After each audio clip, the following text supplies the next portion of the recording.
Asthma is a common health problem. It affects many people from all walks of life, young and old, regardless of sex or race.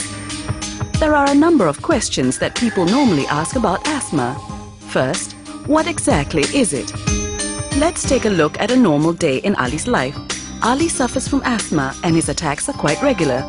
Asthma is a condition caused by the inflammation of the airways, which leads to a cough and difficulty in breathing. This happens when the body reacts to certain triggers like dust, smoke or exercise, which stimulates an asthma attack. During an attack, the person wheezes and often feels a tightening in the chest. Let's see how breathing works. Oxygen reaches our bloodstream and body parts through our lungs via a network of airways. When we breathe in, air moves down our windpipe and into the airways or the bronchi. These airways then branch into smaller and smaller airway tubes known as bronchioles. From here, the air moves further down and finally reaches the air sacs at their ends, where the oxygen enters our bloodstream. At the same time, carbon dioxide, the waste gas, moves back in the opposite direction. Hence, just as oxygen is taken in, carbon dioxide is breathed out. The walls of these airways contain cells that are loaded with chemicals. This is how asthma attack happens under certain situations. The chemicals in the cells are released, causing inflammation. Inflamed airways, when exposed to certain trigger factors, leads to difficulty in breathing due to the contraction of muscles. Another type of inflammatory reaction that occurs is when the inner lining swells up and phlegm is released into the airways. Such inflammatory changes develop slowly and often takes a long time to reverse. Let's now see what causes it in the asthma attack in the first place.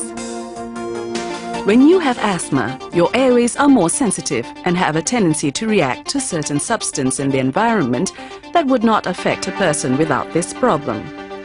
This stimulus, which brings on an attack of asthma, is called the trigger. There are many types of triggers. Some cause immediate asthmatic symptoms, which last only a short time.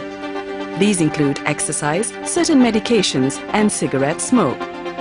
Other triggers not only cause immediate symptoms of asthma, but can also increase inflammation of the airways. Such triggers include substances that cause allergic reactions, such as dust mites, pollens, molds, animal fur, and certain food and additives. Sudden changes in the weather can also trigger off an attack. Amongst these triggers, dust mites are important and are commonly found in pillows, beddings, and cushions.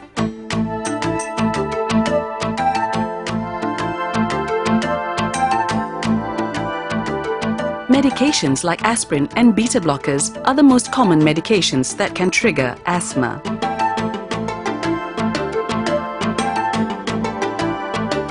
Consult your doctor before starting off on any medications if you are an asthmatic. And what about infections? Flu and colds are common triggers. So, if you are asthmatic, try to avoid contact with people suffering from these infections. Now that we know what causes asthma, the next step is to figure out how to control it. There are two kinds of medication: the preventer medication and the reliever medication. The preventer medication treats the underlying airways inflammation, not the symptoms.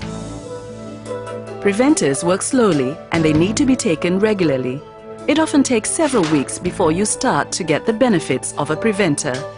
The main form of preventer medication is corticosteroids. Corticosteroids reduce the inflammation in your airways, thereby decreasing the swelling and production of mucus. This helps to keep asthma symptoms away. Being a preventer, corticosteroids will not help you if discontinued when feeling well and resumed when having an attack of asthma.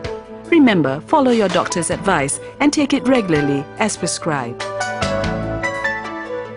Corticosteroids are not intended for relief of an acute asthma attack.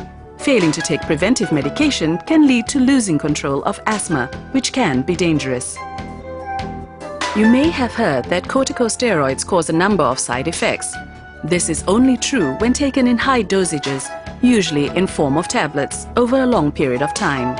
Taking inhaled corticosteroids can sometimes cause hoarseness of voice or sore throat, and this can be prevented by gargling and spitting out after taking the medication.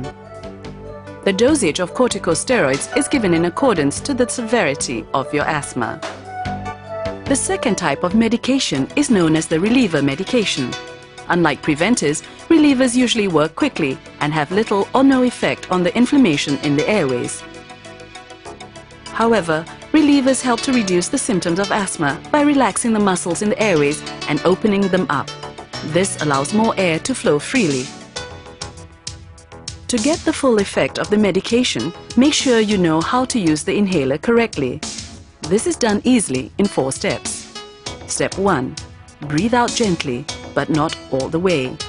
Ease the air out, don't force it. Step 2. Shake the inhaler and raise it to your mouth.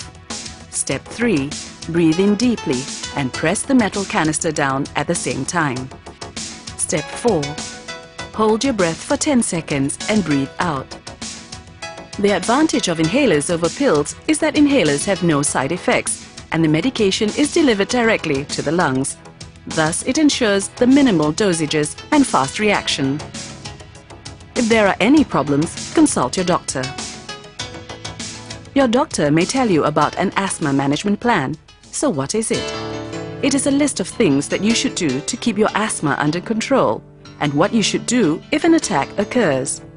Here is an example of a 6-step asthma management plan. Step 1.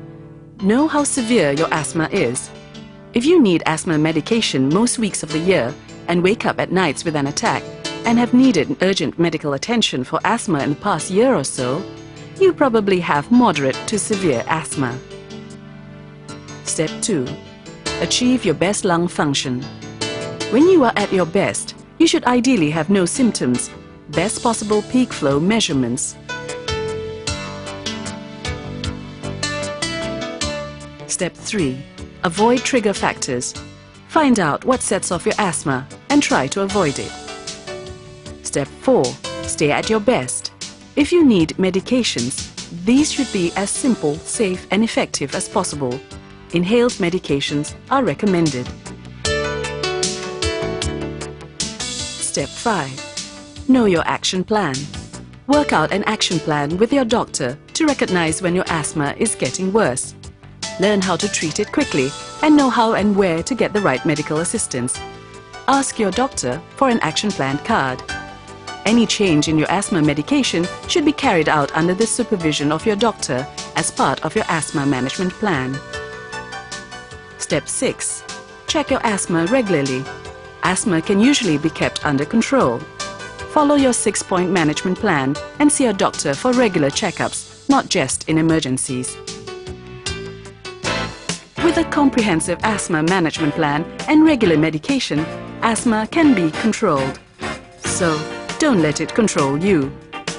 Live a quality and normal life.